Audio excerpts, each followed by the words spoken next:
dataran karunia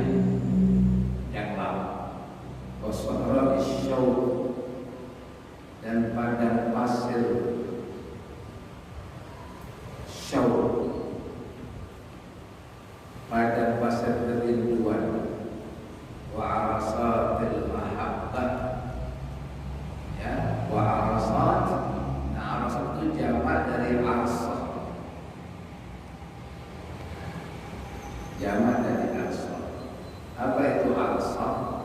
Ini kan kinayah-kinayah, isti'arah, kata-kata bahasa yang digunakan dipinjam sebagai untuk mengibaratkan, mengkinayahkan, mengumpamakan.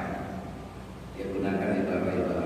Aqsa itu sebidang tanah kosong, ibarat tanah kapling yang besar, yang lapang, belum ada bangunan. Itu satu aqsa. Nah ini arosol, tanah-tanah kaplingan lah, misalnya ya bidang-bidang tanah yang masih tidak ada bangunan. Jadi hampir sama ya Bang ya. Sahal, sohroh dan arosol hampir sama. Kata pada pasir, tanah lapang, mahabbah, ya, yaitu mahabbatul haqqi, satu makom mahabbah. Kalau dibahasakan kita kan cinta Allah di bahasa kita,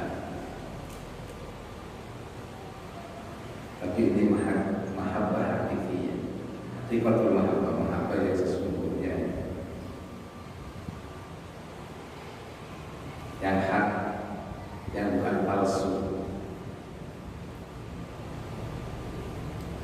Karena selain yang didasari cinta Allah, maka dia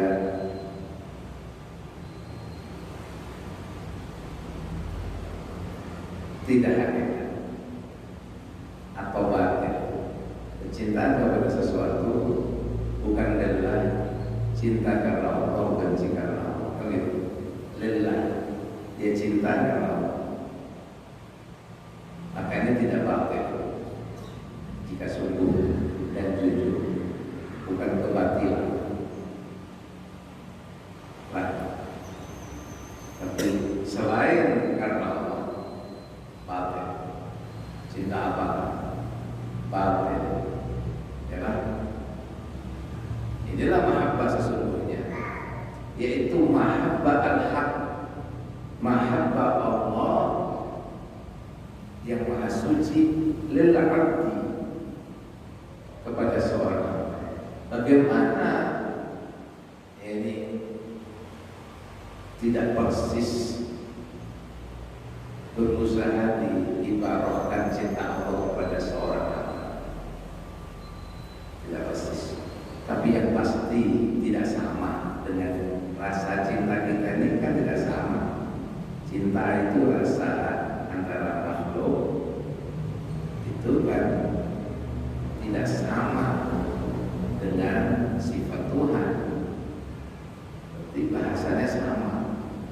Jadi yang ada ini kan hanya gambaran, tempat permisalan dan contoh-contoh saja, madhar-madhar saja. Tempat Allah membolehkan, menampakkan kepada kita. Ya, apa sih cinta Allah kepada seorang hamba? Yaitu iradatuhu, iradah Allah, kehendaknya li'in'amin maksusin alaihi, bagi suatu kenikmatan-kenikmatan yang tertentu, kenikmatan yang khusus. Kan kalau kenikmatan semua mendapat nikmat dari Allah, semua. Tetapi orang-orang tertentu yang Allah mahabbah, Allah cinta, artinya Allah menghendaki kepadanya nikmat tertentu, sebagaimana kama anna rahmatahu lahu iradatul in'am. Rahmat Allah, kasih sayang Allah kepadanya itu adalah kehendak Allah beri nikmat. Jadi farrahmatu di bahasa sini rahmat, kasih sayang itu akhas minal iradah, lebih khusus dari iradah. Kalau kehendak iradah Allah umum, rahmat lebih khusus dari itu. wal mahabbah, ya, kita tahu urutannya ya, iradah, kemudian rahmah, kemudian mahabbah, akhassu minar rahmah, itu lebih khusus dari rahmat lagi. Iradah kehendak, bahasa kita, rahmah kasih sayang, mahabbah cinta. Nah, mahabbah akhas, pilihan di antara pilihan. Yakhtassu bi rahmatihi man yasha, Allah mengkhususkan dengan kasih sayangnya itu siapa yang dia kehendaki. Ketika mendapat rahmat khusus, dia dikhususkan dari yang umum. Kemudian dipilih juga di antara yang mendapat rahmat ini dengan mahabbahnya. Jadi pilihan di atas pilihan. Jadi fa iradatullah ta'ala li an yusila ila abdi thawab wal in'am. Jadi kehendak Allah untuk menyampaikan kepada seorang hamba kepada ganjaran dan nikmat yang banyak, itu tuh sama rahmat. Namanya rahmat. Ketika Allah menghendaki kepada seorang hamba diberi kerimahan banyak, kebaikan, itu rahmat Allah kepada dia, ngarannya, ya. Dan wa iradatuhu, kehendak Allah untuk mengkhususkan seseorang hamba itu dengan lebih mendekatkan dia kepada Allah dan diberi hal ehwal yang luhur, itu sama al-mahabbah. Makanya sahibul hal wal maqam, ini sahibul hal, ini punya hal al-minata, bukan hal pura-pura, hal ehwal dari Allah tertentu. Makanya namanya mahabbah, sehingga mahabbah akhlas, ya. Untuk tuhibbun Allah, bagaimana kita ini caranya mendapat cintanya Allah? Fattabi'uni yuhibbukum, ikuti aku, ujar dari Muhammad SAW, maka Allah cintai kamu. Jadi cinta Allah itu di dalam mengikuti Sallallahu alaihi wasallam, ya. Jadi iradah Allah yang maha suci itu adalah satu sifat. Satu sifat iradah, murid. Allah itu murid, maha menghendaki. Itu sifat satu. Nah, perbedaan adalah sesuai dengan hubungannya, maka namanya beda-beda. Dari segi sifat itu iradah semua, rahmah iradah, mahabbah itu iradah. Tapi dia bisa berbeda namanya tergantung hubungannya, gitu ya. Jadi jika iradah Allah itu dihubungkan dengan uqubah, yaitu Allah mensanksi karena keadilan dia. Allah kan maha adil nih. Dan Allah sudah mengingatkan, jangan kau dekati, jangan kau buat itu, jangan kau makan itu, jangan kau minum itu, jangan kau bicara itu, karena ada akibat. Nah, akibat ini uqubah, kamu akan terhukum.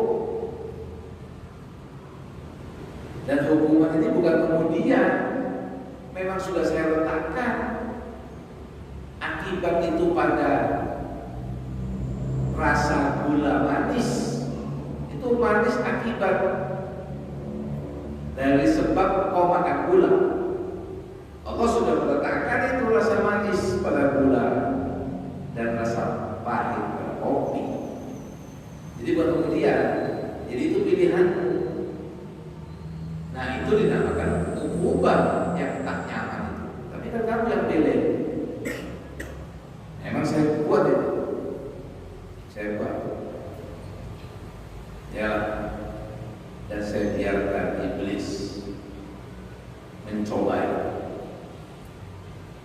untuk memang terbedakan siapa yang jujur beriman, siapa yang tidak beriman.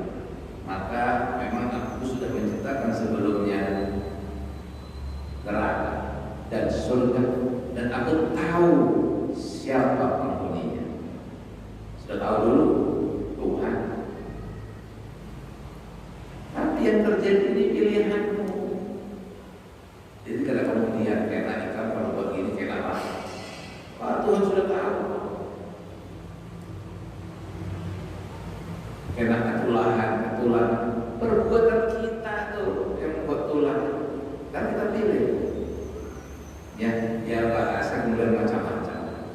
Jadi iradah Allah jika berhubungan dengan ukubah, siksa, sanksi, hukuman, akibat, itu namanya ghadab. Ngarannya ghadab, yaitu sarif. Jadi Allah itu pemarah juga. Ya loh, bisa marah juga. Betul kan? Allah Maha kasih sayang dan bertani, tapi Dia punya siksa syadidul iqab, keras iqabnya. Dia Tuhan. Kita kawal dipermainkan. Jalan. Nah, itu iradah Dia. Cuman memang kan rahmati wasi'at Allah. Ya, diskusi bahwa rahmat Allah itu memenangkan atas murkanya. Itulah. Tapi Allah marah. Jadi bisa marah, jadi gerak. Kadang kala marah. Kita yang bukan Tuhan aja bisa marah. Tuhan kadang kala marah. Yang marah dimarahi. Ini Tuhan yang besar. Jadi itu ghadab ngarannya. Ketika kita melakukan apa yang dilanggar, kemudian dapat akibat, dinamakan ghadab. Keadilan. Wa idza ta'allaqat bi 'umumin ni'am. Ini contoh. Iradah kehendak Allah jika berhubungan dengan nikmat segala ini, ngarannya rahmat. Jadi rahmat Allah itu iradah Allah. Keadilan Allah itu iradahnya. Ya, ini sedikit membahas tentang masalah sifat 20 nih. Salah satunya murid adalah iradah. Nah, jika berhubungan dengan khususnya rahmat, ada rahmat yang dikhususkan, ngarannya mahabbah. Ini Imam Ghazali kan bicara mahabbah di atas sudah dijelaskan, ini namanya syarat kan. Supaya semakin kita mengerti. Dia katakan orang ini kemuliaan ada di tanah lapang mahabbah. Apa itu mahabbah ini? Khususnya rahmat dari Allah tadi. Tanah lapang cinta Allah. Ya, itulah artinya apa? Ada sebagian ulama qaumun, yakni para alim billah, mengatakan mahabbatul haqqi subhanahu lil 'abdi, cintanya Allah pada seorang hamba itu madhuhu lahu wa thana'uhu 'alaihi bil jamil. Pujian Allah kepada Dia dengan pujian yang bagus, ya. Maka kalau menurut pendapat ini, makna cinta Allah kepadanya ini adalah kembali kepada kalamnya. Kalau dilihat dari sisi para ulama al-arifun yang mengartikan mahabbah itu adalah pujian, maka ini adalah kalamnya Allah, tenderannya Allah. Sedangkan kalamnya Allah itu adalah gadi. Berarti terdahulu sudah Allah memuji, karena kemudian, bukan kemudian, kan kalamnya Allah gadi. Pernah yang sudah 20 bisa terdahulu memang Allah puji orang dia, mana hamba yang dia cintai. Kalamnya yang godim. Jadi kalam yang dengan oleh Musa itu Sina itu godim, karena sifat Allah sesuai dengan zat yang qadim. Bagaimana itu? Akal kita tak bisa menjangkau. Kalau kecil mungkin kada sampai setengah kilo kontak. Ya, kalau bisa kan. Jadi kalam Allah dengan oleh Musa, contohnya karena Allah katakan bahwa kalau Musa taklim, Allah berbicara langsung dengan Sayyidina Musa, itu boleh dijual. Bagaimana itu jadinya? Kan pada saat Musa di gunung, jadi gojib? Nah, kita punya akal tidak bisa menjangkau itu. Kenapa? Karena dia makhluk. Sedangkan itu Tuhan, zatnya Tuhan, sifatnya Tuhan. Jadi apa yang kita pikirkan, kita gambarkan makhluk juga. Jadi pasti salah, gitu ya. Jadi kita wajib hanya mengimani. Iman itu bukan akal-akalan. Kalau masih bisa diakal-akali kan ada iman kan? Ya, masih pakai akal-akal bisa. Nah, iman itu adalah melampaui akal, itu namanya iman. Ya, kan yang bisa diakal-akal itu yang natural, yang alami ini, natural. Jadi kalau tentang keimanan itu supra natural, jelas, ya. Nah, jadi ini berhubungan dengan kalam Allah. Menurut sebagian arif, sebagian arif mengatakan cinta Allah, mahabbah Allah kepada seorang hamba itu adalah dari sifat fi'li, sifat perbuatan Allah. Yang tadi kan pujian Allah, pujian cintanya Allah itu pujian Allah pada seorang hamba, berarti kalamnya gojib itu. Tapi sebagian mengatakan cinta Allah kepada seorang hamba adalah sifat perbuatan Allah, yaitu ihsan dan makhsusun, kebaikan yang khusus dari Allah yang diberikan kepada seorang hamba daripada sifat-sifat yang baik. Jadi Allah kemudian memberikan sifat-sifat kebaikan pada seorang hamba itu karena Allah mencintai dia. Itu sifat fi'il, ya. Nah, sehingga pastinya memang mereka tawakuf pastinya. Ini hanya perlu upaya sekedar yang mereka dapat pemahaman. Jadi mereka atlaqul lafza wa tawaqqafu 'an tafsir. Lafadznya mahabbah, tafsirnya yang sebenarnya bagaimana kita tahu. Mahabbah Allah kepada seorang hamba. Adalah memang membayar yuhibbukumullah. Fattabi'uni yuhibbukumullah. Kalau kamu ikuti aku kata Nabi, Allah mencintaimu. Kan ada. Kalau lafaz mahabbah Allah kepada hamba ada tafsirnya, pastinya, ya. Nah, kita ingin mahabbah dan begitulah. Nah, ini lebih khusus, mahabbah lebih khusus dari rahmah.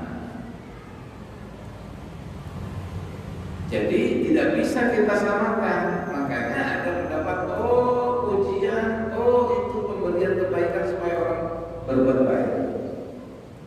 Hanya sampai di situ. Karena tidak bisa disamakan sifat cinta Allah yang hak ini dengan sifat cinta makhluk kepada selainnya. Kalau makhluk cinta seperti apa? Mahabbah, yaitu al-mail ila syai', ketika cenderung, condong, tertarik kepada sesuatu. Wal istighnas, merasa nyaman hati, terhibur karena senang, ya, yaitu rasa yang mungkin pernah dirasakan oleh seorang pencinta kepada yang dicintainya. Sama makhluk, kalau dekat nyaman, kalau ketemu senang, betah, gitu, cenderung hatinya. Itu cinta antar makhluk seperti itu.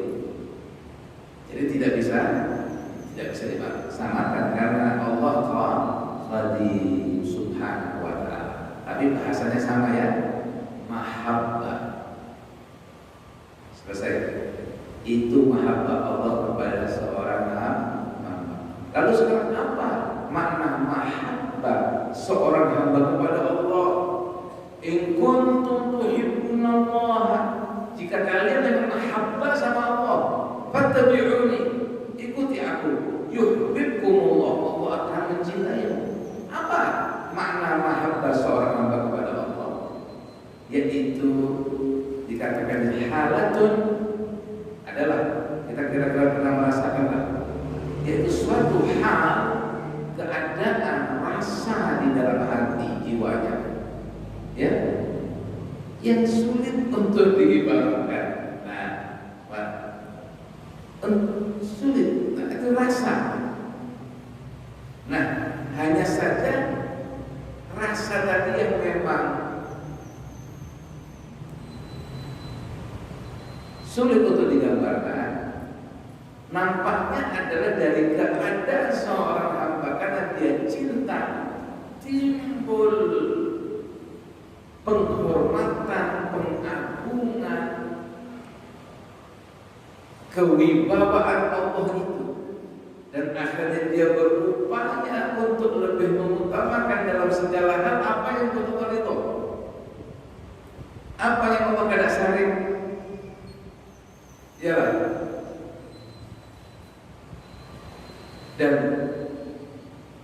amat tak sabar untuk lama-lama tidak mengingatnya di hati. Ini kalau cinta seorang hamba Tuhan, lebih mengutamakan ridhonya, dan dia tak bisa lama-lama untuk tak nyaman-nyaman di dalam mengingatnya, banyak menyebutnya, berzikir. Man ahabba syai'an, kata Nabi SAW, aktsara min dzikri. Siapa cinta kepada sesuatu, dia akan banyak mengingatnya dan menyebutnya. Jadi gampang, kita mau tahu kita cinta sama siapa, kepada apa, ya yang banyak kita umumkan apa, yang banyak kita pikirkan apa, yaitu yang kita cintai. Jadi kalau rasa di hatinya itu bagaimana mau digambarkan? Nah, jadi itu kurang lebihnya. Jadi dikatakan bahwa bukanlah mahabbah seorang hamba itu yaitu kecenderungan hati ketertarikan yang sama tadi, sehingga ingin berkumpul atau bercampur. Jujurlah,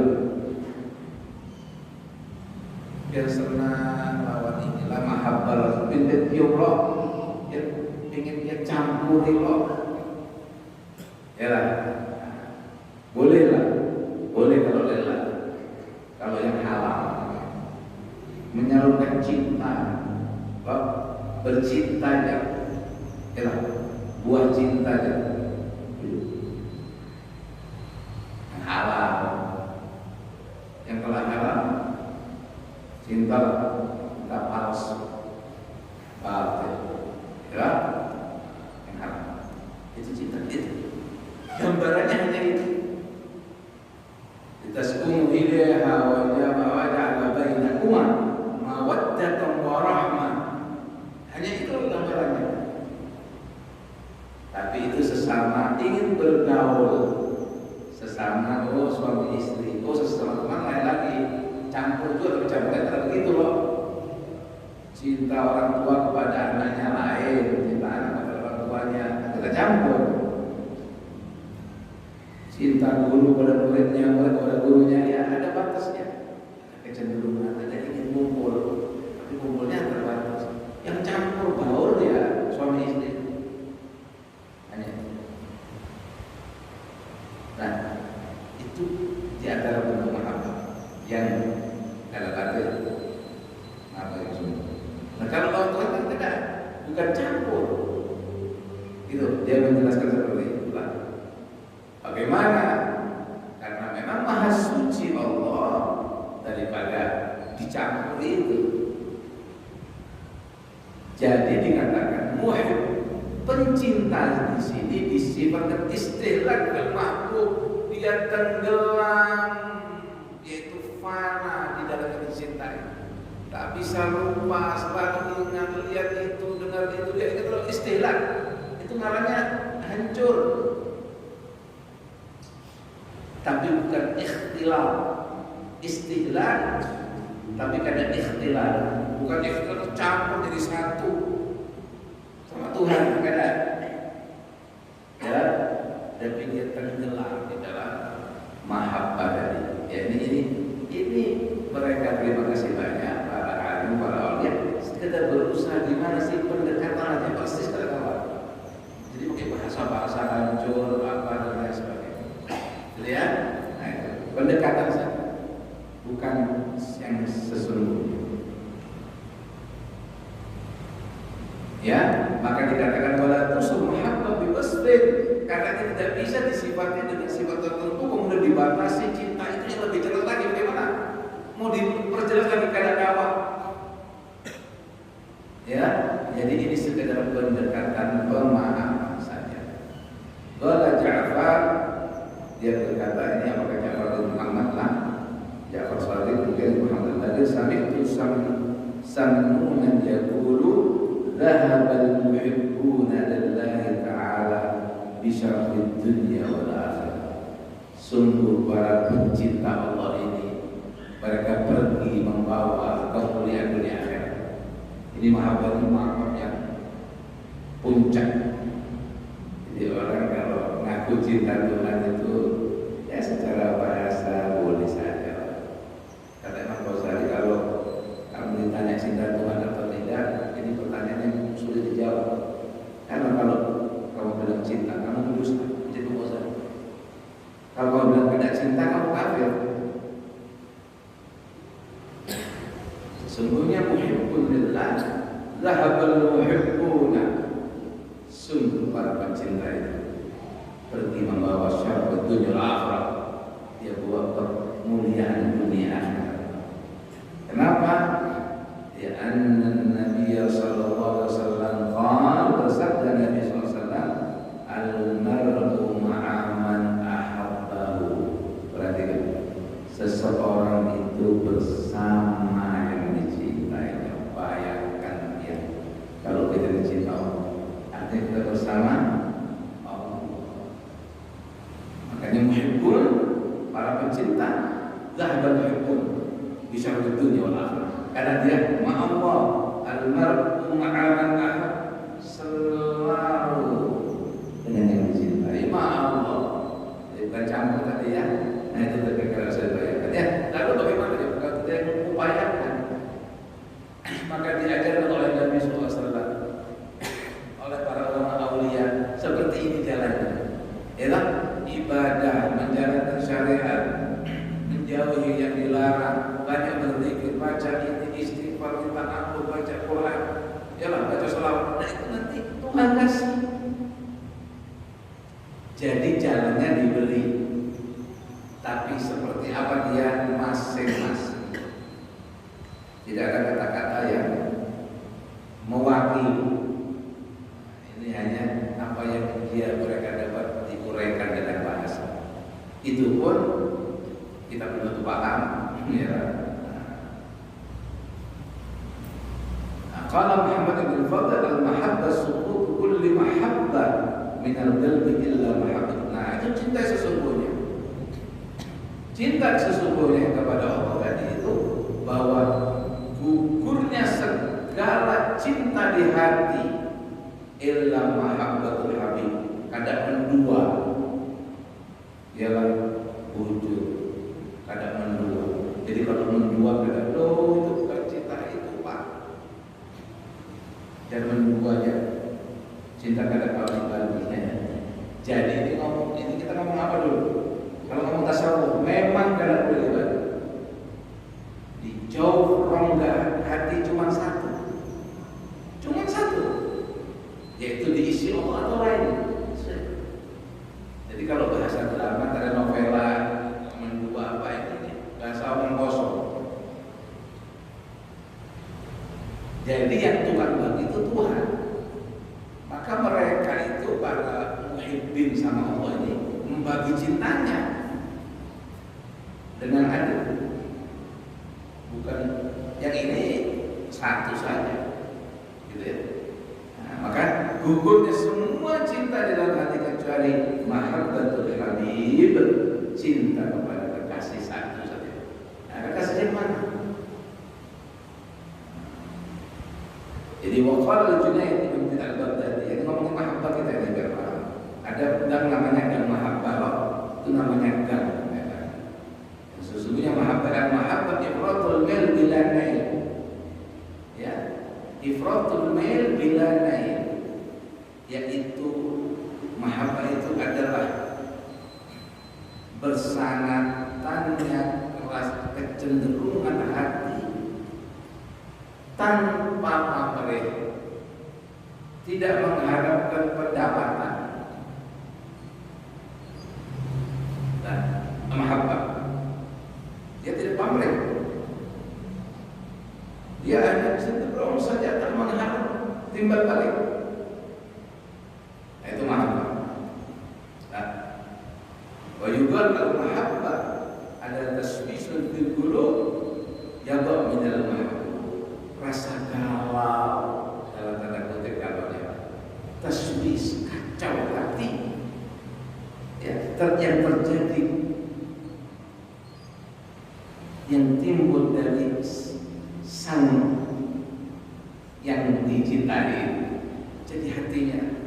Nah, itulah. Ini masing-masing para aulia mengibarkan mahabbah. Menurut Imam Bukhari mahabbah seperti ini, menurut Imam ini seperti itu ya. Wa qala Al-Husain bin Mansur haqiqatul mahabbah. Nah, di pendapat Imam Husain bin Mansur, hakikatnya cinta adalah qiyamu kama mahbubik bi khalqi awsafik, yaitu berdirinya kamu bersama yang kau cintai dengan melepaskan segala apa yang kau kenakan. Jadi yang nampak memang yang dicintai itu aja, sifat dirinya kan hilang. Karena cintanya itu ya, karena cintanya itu dia kemudian muncul darinya sifat-sifat yang dicintai. Maka ada yang lebih mencintai Allah dari Rasulullah SAW. Dan yang paling dicintai Allah adalah Nabi Muhammad SAW.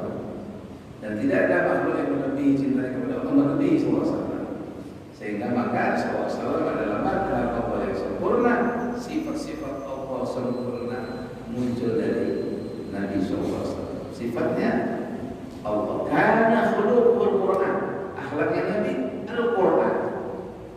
Seperti itu. Ini qiyamuka ma'a mahbubik, berdirinya kamu dengan yang kau cintai, bi khalqi awsafik, dengan terlepasnya sifat-sifat. Nah, jadi basyar lakal basyar, Rasulullah basyar lakal basyar, ya, manusia tapi tidak seperti manusia biasa nih, ya, tidak seperti manusia pada umumnya. Nah, kemudian ini orang tadi ya, seseorang sudah sampai kepada maqam puji dan syukur tadi, dia berada di tanah lapang cinta. Ini ibarat Imam Ghazali, tsumma yaqa'u fi riyadhir ridwan, kemudian dia berada di dalam riyad zamannya Raudhah, di dalam taman-taman keridhaan Allah. Tanah lapangnya tanah lapang cinta, tamannya taman ridwan, taman keridhaan Allah Subhanahu wa ta'ala.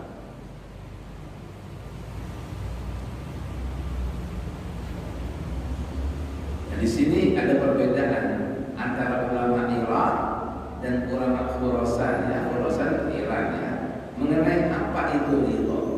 Ridho itu apakah ahwal atau kamakom? Ulama Khurasan mengatakan ridho itu adalah bagian daripada maqam. Apa bentuknya? Puncak dari tawakal. Ya. Adapun Irak, ulama Irak, ridho mengatakan sebagian dari ahwal. Maka itu adalah upaya seorang hamba. Kalau maqam memang Allah yang kasih.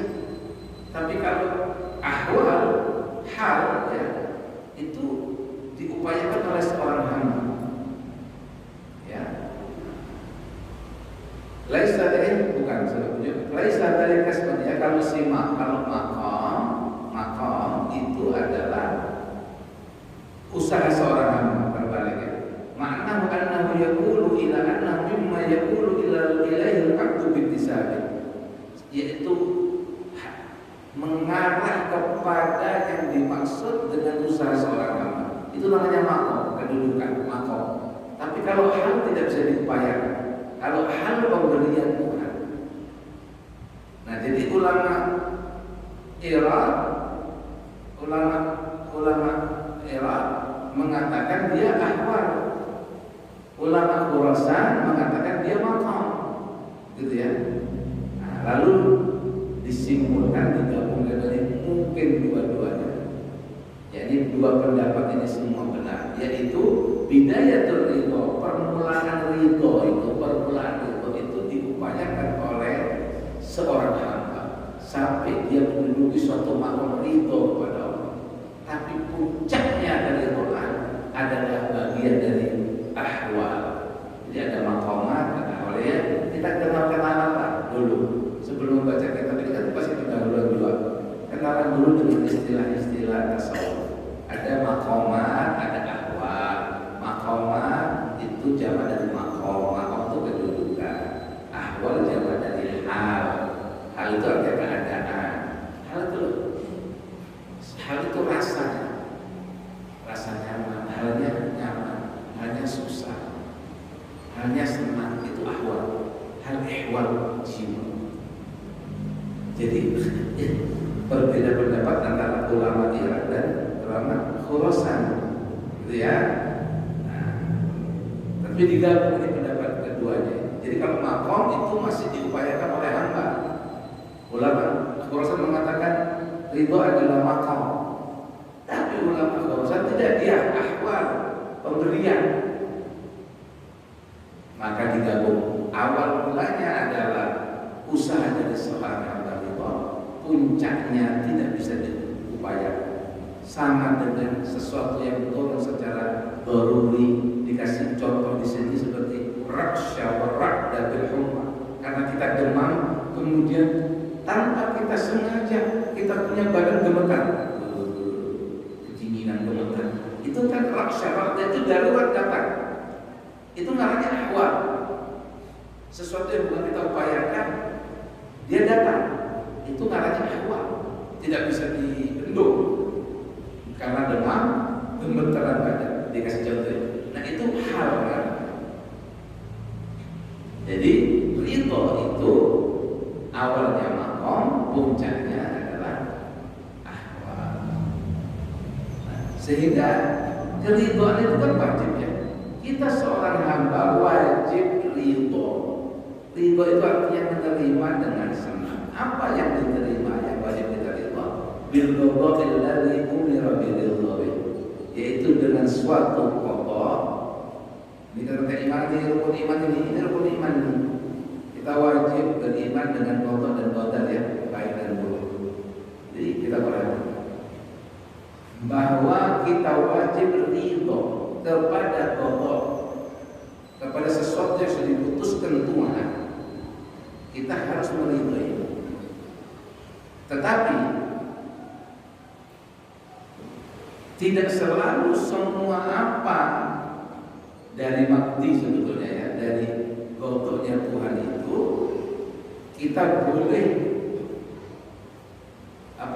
atau wajib meridhoinya, seperti apa namanya? Kalau ma'asi, in laisa kullu ma huwa bi qada'i yajuzu lil 'abdi aw yajibu 'ala ridhoihi.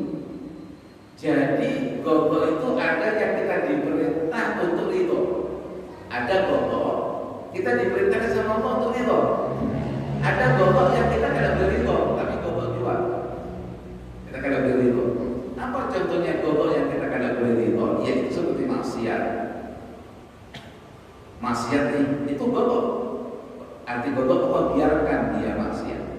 Perbuatan maksiat, kemungkaran, kita tidak boleh ridho. Kita tidak boleh meridhoi maksiat. Kita tidak meridhoi muslimin yang terkena bala misalnya. kita senang orang Islam. Tidak, kita tidak senang orang Islam barat dari segi maktinya yang dikokohkan. Allah tidak boleh, Allah melarang kita ridho dengan itu. Senang orang Islam barat atau senang dengan maksiat. Tapi segala sesuatu itu terjadi karena godoknya Allah, maka jika dipandang dari segi godoknya kita wajib ridho, apapun bentuknya, keimanan atau kekafiran. Tapi dari segi maktinya ada yang Allah suruh kita ridho, ada orang Allah melarang kita ridho karena Allah kadang ridho dengan maksiat, gitu ya. Itu godok al-qadar. Qala al-Qusairi, ini ridho adalah babullahil a'zam wa jannatud dunya. Orang kalau sampai ke makom ridho ini dia masuk surga dunia sebelum akhirat. Kita mau di dunia rasa surga, orang itu nyaman terus. Jadi pintu Allah yang besar katanya Imam Qusairi, dan surga dunia adalah sikap ridho dengan segala godok Allah yang baik maupun yang buruk, dari segi dia kehendak Allah, ya. Tapi dari segi yang sudah digodokkan sama Allah, ada yang Allah tidak ridho, maka kita tidak boleh ridho, yaitu maksiat misalnya. Yang sudah ditentukan sama Allah berupa keimanan, Allah ridho. Ketaatan, Allah ridho, kita harus ridho, iman dan taat. Kafir dan maksiat juga ketentuan dia, tapi Allah tidak ridho. Maka kita tidak boleh ridho dengan kekafiran dan kemaksiatan. Itu ya. Dan ketahuilah, yakinilah bahwa sesungguhnya seorang hamba itu hampir tidak bisa memang ridho kepada Allah kecuali dengan Allah terdahulu yang ridho kepada dia. Ini berdasarkan firman Allah dalam surah Al-Baqarah, radhiyallahu anhum wa radu anhu. Allah terdahulu, Allah meridhoi mereka, mereka meridhoi Allah. Jadi menurut Ibn Abbas, ridho itu adalah nazarul qalbi ila qadim ikhtiyarillahi ta'ala wa huwa tarku tasawwuf. Ridho itu adalah pandangan hati kepada kekidaman, keterdahuluan pilihan Allah kepada seorang hamba, bahwa apa semua ini sudah ditentukan Allah di masa yang qadim, sehingga kita ridho, maka tidak sarek, tidak sangkal. Itu ridho menurut Ibn Abbas. Ada muhasibin mengibaratkan ridho adalah sukunul qalbi tahta majaril ahkam, tenangnya hati di bawah keberlakuannya segala putusan ini. Itu ibarat Imam Muhasibi. Semuanya menuju satu ya, tapi dengan ibarat beda-beda. Adapun Imam An-Nawawi mengatakan ridho itu adalah sururul qalbi bimurril qadha, walaupun pahit tetap senang, walaupun pahit tetap senang. Itulah ridho, kata Imam Nawawi. Jadi seorang hamba yang sudah di maqam syukur tadi, ialah di dataran anugerah, pada pasir kerinduan, di tanah lapang cinta, dia ini berada di taman-taman ridho tadi. Surga dunia ibaratnya Ghazali di taman ridho. Wabasatinil uns, di dalam taman-taman keridhaan dan kebun-kebun kesenangan, kebun-kebun hiburan, terhibur terus.